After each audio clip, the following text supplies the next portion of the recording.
여러분 안녕하세요. 제가 며칠 전에 헌재 분위기가 달라지고 있고 또 윤 대통령의 운기가 좀 달라지는 이유, 몇 가지 이유를 말씀드렸는데 하루하루가 다르게 지금 분위기는 대통령 쪽으로 좀 유리하게 움직이고 있습니다. 하지만 안심할 때는 아니고요. 제가 또 말씀드렸듯이 전에는 100% 헌재에서 윤 대통령을 파면시키려고 그러니까 탄핵을 인용하려고 했다가 지금은 약 50대 50 반반 쪽으로 지금 분위기가 달라지고 있다 이렇게 말씀드렸잖아요. 그런데 최근에 분위기 보면 이제 50에서 60 정도로 조금씩 상승 기류가 이렇게 보여지고 있습니다. 그런데 지금 문제는 뭐냐면 확실한 한 방이 없는 데다가 지금 헌법재판소 이제 권한대행이죠. 문영배란 자가 이번에 엄청난 지금 그 뭐예요? 고등학교 동창 무슨 카페 사이트에서 음란물 때문에 지금 그게 불거지면서 굉장한 파장을 일으키고 있습니다만 근데 이 사람은 정말 파렴치한 것 같아요. 수치를 모르고 또 자기가 대한민국 헌법재판소의 헌법재판관 권한대행을 하는 자가 수치도 모르면서 그런 부분이 그게 죄의식을 가지고 잘못했다 이런 게 전혀 없는 것 같습니다. 그렇다고 하면 이 사람이 앞으로도 계속해서 이 헌법재판소를 끌고 가고 자기는 뭐 굉장히 지저분한 사람이 한 뭐 일국의 대통령, 국가 원수이자 대통령을 심판한다는 게 도저히 국민들이 납득할 수가 없기 때문에 문영배가 더 이상 심판을 하지 못하도록 해야 되는데 정말 뻔뻔스럽습니다. 그런 가운데 국힘당에서 문영배를 이제 탄핵을 발의한다고 하니까 그러한 부분을 좀 한번 살펴볼까 합니다. 제가 문영배 이 재판관 입춘 전에 입춘이 지나야 새해가 바뀐다 말씀드렸잖아요. 입춘 전에 25년 입춘이 오고 새해가 바뀌면 문영배 화가 100가지에 이른다. 그것을 사주에서는 상간, 견관, 위, 화, 백단이라고 합니다. 그래서 안 좋은 쪽으로 제가 말씀드렸는데 계속해서 불거지고 있어요. 그런데 오늘은 이제 국힘당, 여당인 국힘당에서 문영배 탄핵안 발의한다. 여기 보면 정치적 중립 위반, 뭐 이것도 굉장히 중요합니다. 정치적 중립 위반을 했기 때문에 하지만 이것은 어차피 지금 민주당에서 반대를 하기 때문에 통과되기는 쉽지 않아요. 이것도 하고 또한 지금 그 행번방인지 뭔지 대하고등학교 음란 사이트에 버금가는 그걸 뭐 다 지웠다고 합니다. 전 뭐 그쪽에 보지도 않고 관심도 없어서 그쪽은 보지도 않았지만 그것 때문에 난리가 났는데 지금 정치적 중립 위반은 이것은 사실 입증이 어려워요. 그래서 이건 이거대로 진행을 하고 파렴치범, 성범죄 관련 이쪽으로 그것도 일국의 헌법재판관이 갖다는 그런 쪽으로 몰고 가야 됩니다. 그래서 개망신을 줘야 됩니다. 지금 정치적으로 중립을 위반했는지 안 했는지 이것은 다투기가 쉽지가 않습니다. 그래서 국힘당에서도 좀 창을 좀 날카롭게 갈아가지고 전곡을 찔러야 되는데 자꾸만 주변 머리를 치는 것 같아요. 그래서 제가 봤을 때는 지금 이 문영배가 사퇴할 수 있게끔 하는 것은 바로 그 음란물 관련 그것을 문영배가 시청을 했든 안 했든 이게 중요한 게 아닙니다. 거기에 들락날락 거리고 수백 차례 거기다가 그것을 거의 뭐 100% 받지 않겠습니까? 그걸 안 받다는 건 말도 안 되는 소리고요. 그쪽으로 해서 몰고 가야 돼요. 그래서 개망신을 줘서 도저히 자기가 이 헌법재판관으로서 대통령 탄핵 심판에는 더 이상 할 수 없겠구나. 스스로 물러날 수 있게끔. 그리고 사퇴하라고 계속해서 강력하게 주장을 하고 경찰에다 수사 의뢰를 해야 됩니다.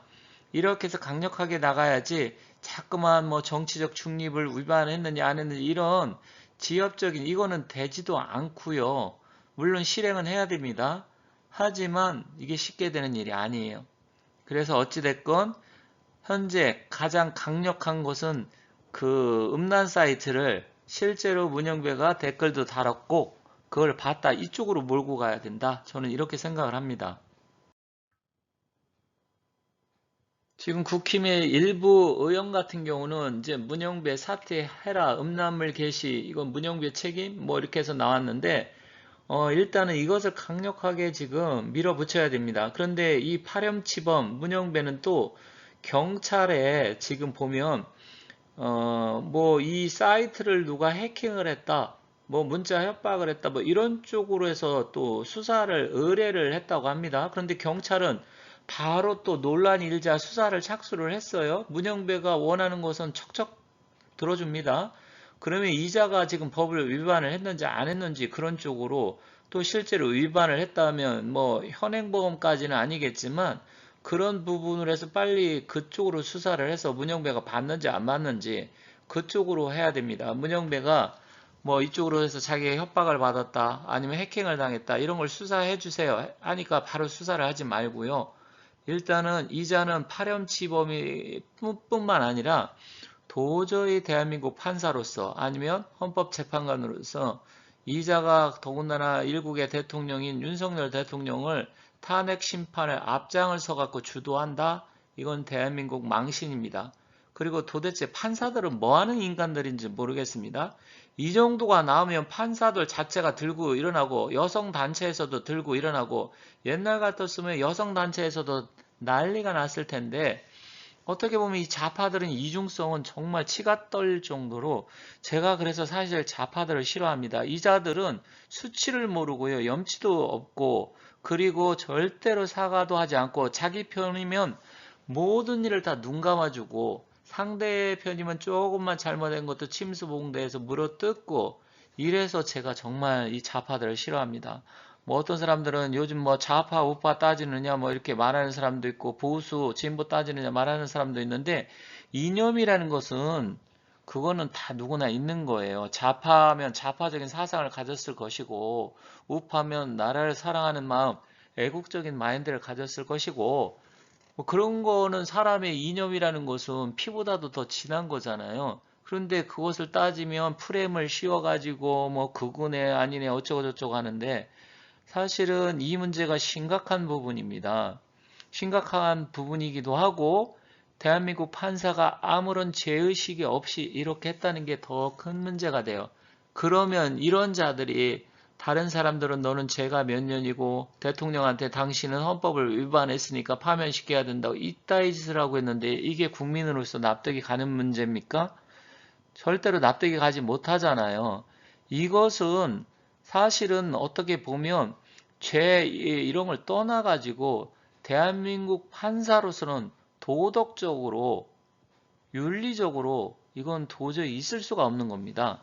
그렇기 때문에 이 문제는, 이자는 무조건 더 이상 탄핵 심판에 출석을 해서 하면 안 되는데, 오늘도 또 나서가지고 지가 주도하고, 이렇게까지 수치를 모르고 파렴치한 인간인지 정말 도저히 납득이 가지 않습니다. 그러다 보니 엊그제 대통령께서도 이 헌법재판관에서 지금 증거를 채택하는 부분이라든지 또 진행하는 부분에서 상당히 불만을 가지고 그 부분에 대해서 이야기를 했고, 또 대통령 측에서 중대한 결심을 할 수 있다 이런 이야기를 했잖아요. 그런데 사실 제가 전에 이런 이야기 한 거 혹시 기억나시는지 모르겠지만, 제가 헌법재판도 대통령께서 이제 이쪽에서 보이콧을 해야 된다, 제가 그런 말씀 드린 적이 있어요. 한 달 전에 이야기를 했는데, 이제 대통령 측에서도 보이콧까지 생각하고 계시리라 생각합니다. 도저히 이거는 우리는 이 재판을 받을 수 없다. 절차에도 문제가 있고, 또 편향성 한쪽으로 치우친, 더군다나 그 우덜법 연구소, 지금 재판장이 3명인지 4명인지 많고, 또 이 대통령 측에서 요구하는 증거는 거의 다 기각시켜버리고, 그럼 뭘 갖고 판단을 한다는 겁니까? 이러다 보니까 지금 더군다나 일개 뭐 어떻게 보면 파렴치범이나 아니면 잡범들도 이렇게까지 재판을 하지 않을 것으로 보여요. 그 자들도 재판을 할 때 증거 하나하나 다 채택을 하면서 진짜 죄가 있는지 없는지, 또 증거가 나오면 그거는 또 재판부에서 받아들여 주고, 또 연기할 건 연기하고 하는데, 대통령을 탄핵 심판하는데 이따위로 졸속을 해가지고 저는 나중엔 정말로 보이콧을 해야 된다고 생각을 하고요. 아니면 정말 이자들이 해가지고 탄핵 심판을 한다고 하면 도저히 그것을 받아들일 수 없는 거부도 해야 된다. 이렇게 생각을 합니다. 이거는 이제 국민의 한 사람으로서 생각을 하는 겁니다. 물론 대통령과 대통령 측 변호인 측에서는 어떻게 하실지는 그건 모르겠어요. 그렇다고 하지만 이것은 불공정 심판이기 때문에 당연히 강력하게 나가야 되고 정말로 이자들이 탄핵을 인용을 한다 그러면 정말로 국민들이 들고 일어날 사건이다.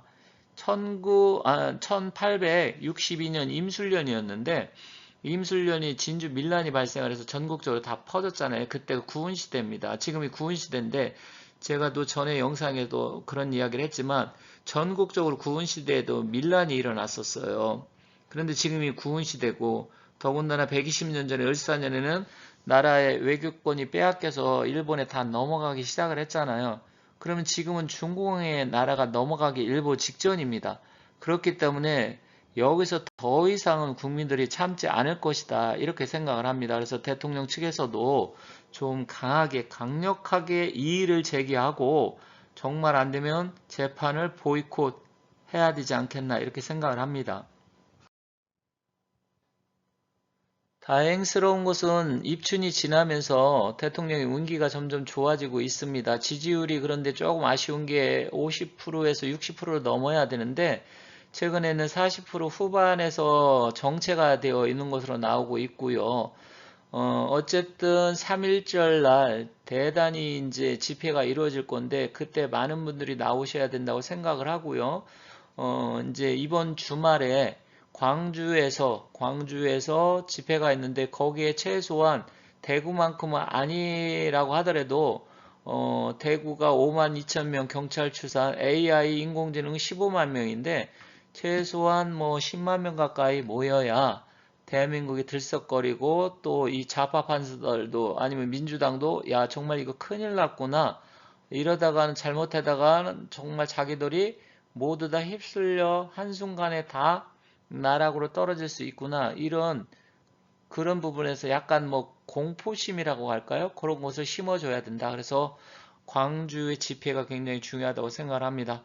어쨌든 지금 헌법재판소에서 증인 출석한 사람들이 대체적으로 대통령한테 유리한 증언을 많이 했고요. 지금 홍장원이나 각종군이 그리고 또 수방사 무슨 경비단장 대령 하나가 또 이상한 소리를 했는데 전체적으로 분위기는 좀 좋아지고 있지만 문영배라든지 뭐 이미선이라든지 그 좌파 판사들은 이렇든 저렇든 무조건 100% 대통령을 탄핵을 인용시키려고 하기 때문에 이 부분을 망신을 줘서 실제로 뭐 망신이라고 해서 없는 걸 가지고 망신 주는 게 아니죠. 실제로 있는 일 앞서도 말씀드렸듯이 그 뭐 대학 고등학교 음란 사이트 카페 거기 들어가서 본 거 이런 식으로 이제 몰아붙여서 문영배가 스스로 백기투항할 수 있도록 해야 된다 이렇게 말씀드리면서 마치도록 하겠습니다. 앞으로도 또한 다른 뭐 좋은 내용을 갖고 찾아뵙도록 하겠습니다. 감사합니다.